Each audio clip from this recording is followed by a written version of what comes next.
नगरीय निकाय चुनाव को लेकर कांग्रेस पार्टी द्वारा राज्य सरकार के खिलाफ जारी के 25 बिंदुओं के आरोप पत्र पर प्रदेश के उप मुख्यमंत्री अरुण साव ने कांग्रेस पर हमला करते हुए कहा कि 5 साल तक प्रदेश के नगरीय निकायों में उनकी सत्ता थी, उनके लोग थे।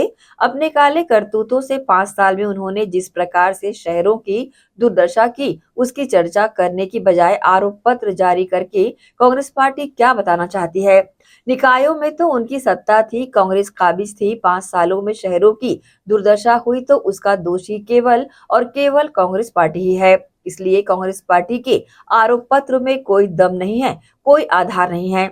देखिए, 5 साल नगरीय निकायों में उनकी सत्ता थी, उनके लोग थे।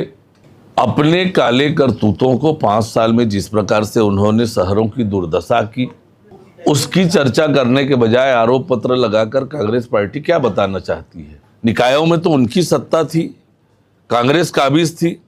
5 सालों में यदि शहरों की दुर्दशा हुई है तो उसका दोषी तो केवल और केवल कांग्रेस पार्टी है। और इसलिए ये कांग्रेस पार्टी का आरोप पत्र में कोई दम नहीं है, कोई आधार नहीं है।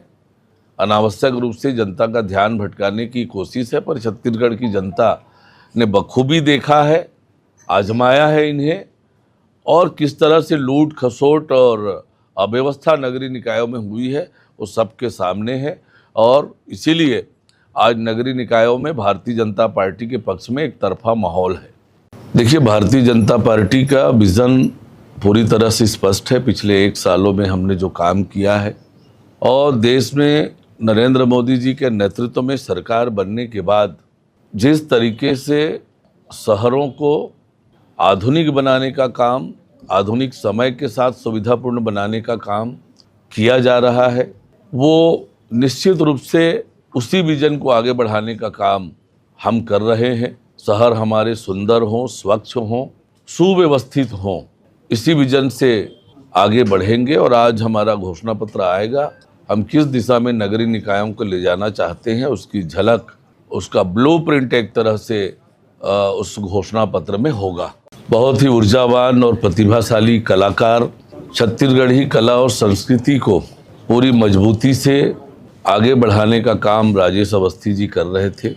भारतीय जनता पार्टी से जुड़कर भी उन्होंने लगातार पार्टी के लिए काम किया।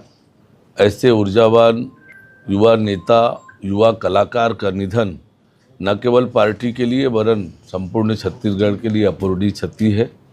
ऐसे युवा साथी को मैं अपनी विनम्र श्रद्धांजलि अर्पित करता हूं। उनके परिजन, उनके शुभचिंतकों को इस असीम दुख को सहने की शक्ति प्रदान करे परमपिता परमेश्वर, ऐसी प्रार्थना करता हूं।